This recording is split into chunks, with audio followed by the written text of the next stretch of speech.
Buenas tardes, nos encontramos en la Universidad del Pacífico, gratamente acompañados por el vicedecano de Administración, el magíster Oscar Malca, con quien vamos a conversar sobre cómo mejorar el flujo de turistas internacionales y obviamente nacionales hacia la región Moche del norte del Perú.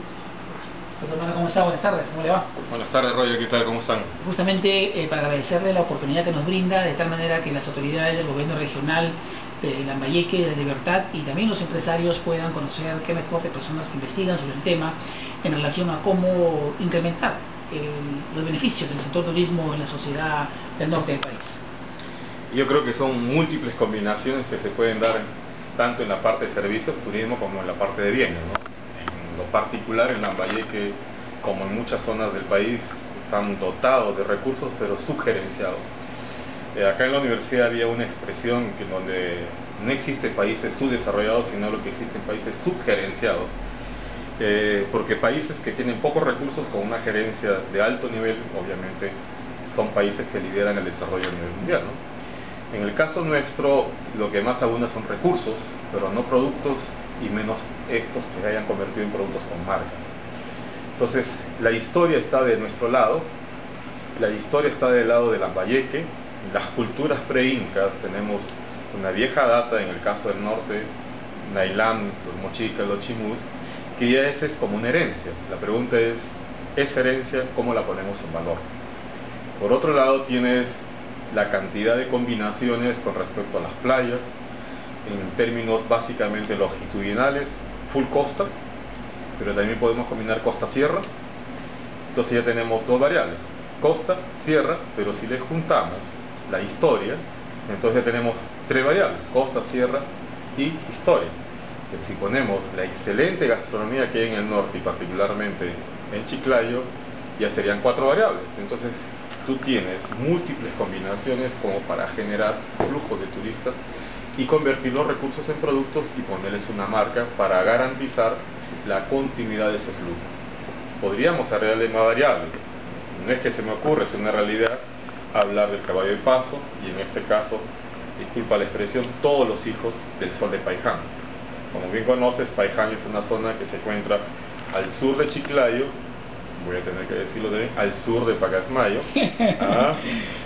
más cerca Pacasmayo que Trujillo, pero Paiján se ha caracterizado por tener excelentes caballos de paso y uno de ellos, dos de ellos particularmente, el sol de Paiján y Pelé, que son dos caballos muy famosos cuyos hijos se encuentran en California, en Estados Unidos, se encuentran en Costa Rica, se encuentran diseminados por diferentes partes del mundo. Recursos valiosos, pero hay que ponerlo en valor donde se junte. Imagínate tú, cabalgando en un caballo único, como un caballo de paso peruano, a través de los restos pre-incas, una ruta Moche, una ruta Chimú, en un caballo de paso que es el símbolo de la fusión español-peruano, siendo el caballo de origen árabe, pero ya se convierte en un producto hecho en el Perú, porque si bien es cierto, el caballo no es original del Perú, pero el caballo de paso se hizo en el Perú.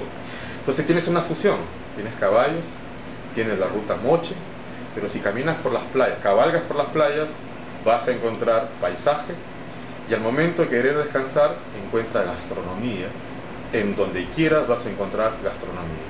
Y si al momento de que quieres ganar relajo, comienzas y aprendes a montar y aprendes a bailar marinera con caballo. Entonces, esto hay que convertirlo en un producto y hay que ponerle marca. Ahí tienes un enorme potencial, sin hablar de otras combinaciones, como puede ser el caso de un día de campo, un full day. Pasas por la ciudad, playa, almuerzas en la ciudad, vas a las pirámides y te recreas en Tinajones, por poner algo muy pegado a Chiclayo, pero hay múltiples combinaciones. Profesor, siempre se comenta en los círculos empresariales, académicos también, y de las autoridades regionales lo siguiente, ¿no? El turista normal del extranjero viene a Lima y obviamente va al sur, a Cusco y en particular a Machu Picchu, y luego tiene algunos días en el Colca, Titicaca, Amazonas. Entonces en el norte se pregunta, ya hablando en términos de segmentación, posicionamiento, lo que usted muy bien nos acaba de ilustrar, pensamos en ese turista, en cómo jalarlo. No estamos diciendo en que no vaya a Machu Picchu, pero sí que dé más días en el norte, o empezamos a pensar, a mirar otros mercados, otros nichos, que no necesariamente tenga que ser de turista, sino otros como de países hermanos del Ecuador, de Colombia, de Chile, Argentina, Brasil, ¿no? Entonces, dentro de esa estrategia de los mercados emisores, ¿cómo ve usted que debería orientarse para poder jalar, ¿no? A ver, como en todos los negocios internacionales, una de las variables que limitan, y más aún en el sector servicios, específicamente en turismo, es lo que llamamos distancia cultural. Por ejemplo, ¿cómo damos a conocer la oferta si las personas que tienen que difundirla tienen limitaciones para llegar a esos mercados? Hay un programa conocido que es Caballo de Paso. Hay un peruano que lo que hace es desarrollar un producto en California, en 2 estados de los Estados Unidos, y con ese producto se trae 2 veces al año un promedio de 30 turistas norteamericanos, enamorados primero de la idea, enamorados de un imaginario colectivo, historia, caballo, playa, gastronomía y costumbres regionales. Entonces él transmite una idea, pero transmitir esa idea implica conocer a tu cliente. ¿Qué significa eso en términos de servicios? Saber cómo piensan. Si sabes cómo piensan, interesarlos en tu producto. Si tienes un producto competitivo, en este caso en turismo los productos tienen que estar caracterizados por ser únicos o por brindar experiencias únicas o casi únicas, y eso implica comunicarlo, y eso es conocer la cultura y saber comunicarse en el idioma. Hay un viejo dicho: para vender siempre en el idioma del cliente y para comprar siempre en tu idioma. Entonces ese es uno de los problemas. No podemos estar esperando que el que venga al Perú por alguna razón, lo que tú mencionas, por ejemplo Cusco, después a ese atraerlo a otro destino. Ok, ese es un esfuerzo que se puede hacer, pero es marginal. La idea es incrementar el flujo de turismos al Perú, pero también dentro de aquellos que vengan al Perú, que vengan a destinos específicos. Por ejemplo, sabemos el destino específico, como tú mencionas en el caso de Cusco, la Amazonía, ahora que tiene este intangible importantísimo a nivel mundial. Pero en el mundo hay gente que atraviesa el mundo para ver florecer una orquídea. Ese es un turismo altamente especializado. En el mundo hay gente que atraviesa el mundo para ver, por ejemplo, aves. Entonces, en la medida que el producto sea mucho más exclusivo y con características de ser único, obviamente el esfuerzo de segmentación y de la estrategia de marketing y de comunicación también se vuelve mucho más especializada. Pregunta: ¿tenemos esa gente? Si las tenemos, tenemos que multiplicarlos, y si no, tenemos que formar esos cuadros que sean capaces de vender un imaginario colectivo que es, imagínate, caminar, cabalgar por las playas del norte, bailar con una banda del norte marinera, y después tú regresas a tu país con esa experiencia, que el turismo es eso, es una experiencia, y en la medida que sea única, obviamente haces que esta gente cuente a otros amigos y se genere un flujo. Y como bien sabes, los flujos en los servicios son fundamentales por el impacto y el efecto multiplicador que generan. Hoy día hay muchos países en el mundo que su economía, su estructura del Producto Bruto Interno más se basa en los servicios que en los productos. Claro, así es. Así es. Profesor, ¿y cómo ve la tendencia para el turismo de naturaleza en relación a Lambayeque? Tenemos Chavarrí, tenemos el bosque de Poma, por ejemplo, que también está formando parte de la Ruta Moche. Si mal no me acuerdo, es el día 2 de la Ruta Moche. ¿Cómo ve la tendencia en base a los que conocemos los mercados internacionales, usted que investiga al respecto en relación al potencial para Lambayeque? Bueno, yo veo que hay cosas aisladas. En turismo hay que tener un programa, un paquete turístico, una ruta, y no productos aislados. Por ejemplo, existe lo que se llama la Maratón Mochica, la Maratón Moche.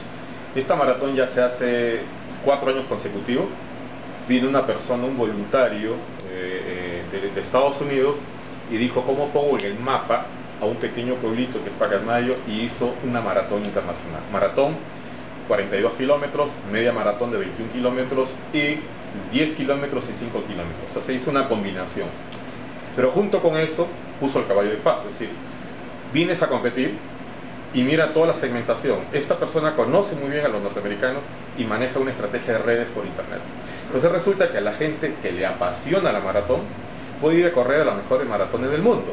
Pero cuando a esta gente, que no son los top corredores, le dices: ven a correr 42 kilómetros o tu media maratón de 21 kilómetros, pero además vas a hacer la ruta de los pre-incas, y ese es un elemento diferenciado.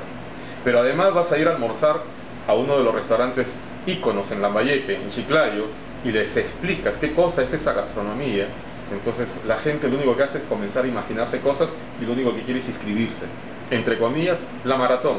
La maratón es la punta de lanza de un paquete. De igual manera puede ser al revés. Ven exclusivamente a conocer turismo histórico basado en las pirámides de Tucumán, los museos que tienen ustedes en Chiclayo, en Lambayeque. La punta de ese paquete puede ser la parte histórica, el señor Zipán, Sicán, etcétera, pero ¿qué le ofreces adicionalmente a eso? Entonces le puedes ofrecer gastronomía, le puedes ofrecer la parte de naturaleza, etcétera. Entonces existen turistas que solamente les gusta naturaleza. A eso, que es el foco de su atención, le sumas otros servicios.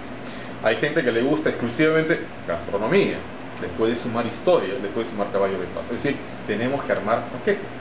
Y eso implica tener gente preparada, tanto para la promoción en el extranjero, promoción en redes, estrategia digital, y obviamente recibirlos con un mismo nivel en cuanto a la calidad del servicio.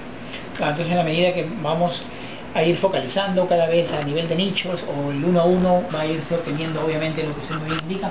Entonces, también con el tema del turismo interno, eso está obviamente con campañas con mayor frecuencia a nivel de PROMPERÚ, ¿no? A nivel obviamente de Incentura, ahora con el lanzamiento de la marca Perú. ¿Cómo mejorar la cultura nuestra? Porque mucha gente peruana conoce el extranjero y de repente no conoce Machu Picchu, y obviamente también es un flujo que puede ir llevando a los destinos turísticos que usted muy bien ha mencionado, a las formas creativas que usted nos acaba de explicar en cómo hacer turismo, ¿no? Cómo en los colegios, en las universidades, en los hogares, mejorar esto, ¿no? Número uno, en turismo es identidad. A mí no, me resisto a creer que voy a cualquier localidad, no solamente en el nuestro norte, sino a cualquier localidad en el país, y la gente tiene poco conocimiento de su propio entorno. Eso es algo que va en contra del turismo, porque una de las cosas que es la fortaleza del turismo es que tú vendas tu identidad, hecho producto. Entonces, si tú no distingues a un mochica de un chimú, la pregunta es cómo vendemos historia, cuando los que viven en la zona no diferencian a uno de otro.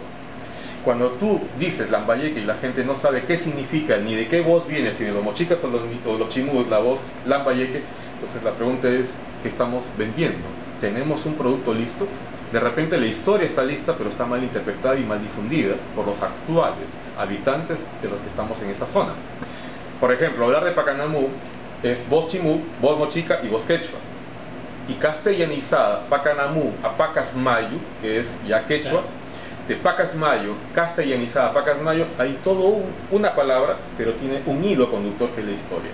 Si no sabemos de nuestra identidad, la pregunta es, ¿cómo vamos a explicarle a los turistas qué somos y de dónde venimos?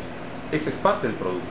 Por lo tanto, en las escuelas, en los colegios y en las universidades, al margen del nivel que se encuentren, tenemos que fomentar tu relación con tu pasado, traerlo al presente como producto, y que cualquier ciudadano, cualquier habitante que se encuentre en cualquier lugar de Lambayeque sepa decir quiénes somos, de dónde venimos, y esto significa no uniformizar, sino reconocer y poner en valor nuestra historia. Ese es un primer tema. El otro tema es los servicios, y ahí pasamos por un tema de autoestima. ¿Qué significa eso?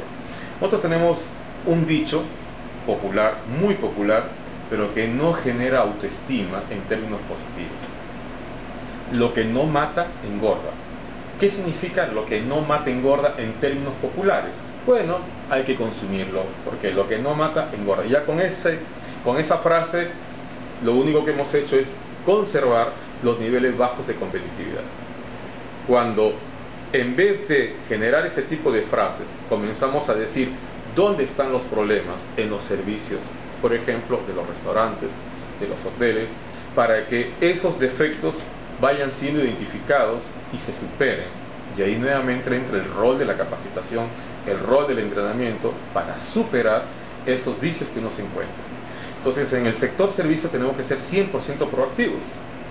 Entonces, si no existe esa actitud de servicios, bajo un bajo nivel de conocimiento y de difusión de nuestra historia, sencillamente tenemos bombas que se convierten en barreras, en frenos a garantizar el incremento del flujo del turismo. O sea, la historia sola no hace turismo, la historia es un producto, un recurso que hay que ponerle en valor. Los recursos naturales es otro recurso que hay que ponerle en valor, pero quien pone en valor toda esa interacción somos las personas, y su nivel de educación es importante. Tú no puedes ir a un restaurante y encontrar malas prácticas sanitarias. Claro. Entonces, quizás en nosotros puede ser, entre comillas, aceptado, más que aceptado, tolerado, porque no se puede aceptar malas prácticas sanitarias. Pero cuando viene alguien del extranjero, su parámetro es el de su país, el de su ciudad. Otro estándar. Exacto. Entonces, tenemos que elevar esos estándares de servicio. Interesante. Para ir concluyendo la entrevista, vamos a dejar en uso la palabra al doctor Malca para que pueda dirigirse a todo el ciberespacio, a todo ese mundo de jóvenes universitarios que están en la web, en redes sociales, para que puedan tener esa visión emprendedora en pro del norte del país. Profesor. Estimados amigos, el Perú es nuestro. Tenemos que ponerlo en valor. Poner en valor es saber quiénes somos, de dónde venimos y a dónde queremos ir. Y eso implica tener identidad. Tener identidad es conocer dónde estamos. Somos herederos de la cultura mochica. Somos herederos de la cultura chilena. Tenemos una gastronomía impresionante que se ha puesto en valor, pero puede tener riesgos cuando alguien comete un error. Esto es como la excelente clínica con un antecedente impresionante de todos los enfermos salen recuperados, pero basta que haya un error y la fama, la buena imagen se puede venir al piso. En el sector servicios eso es fatal. En turismo sucede lo mismo.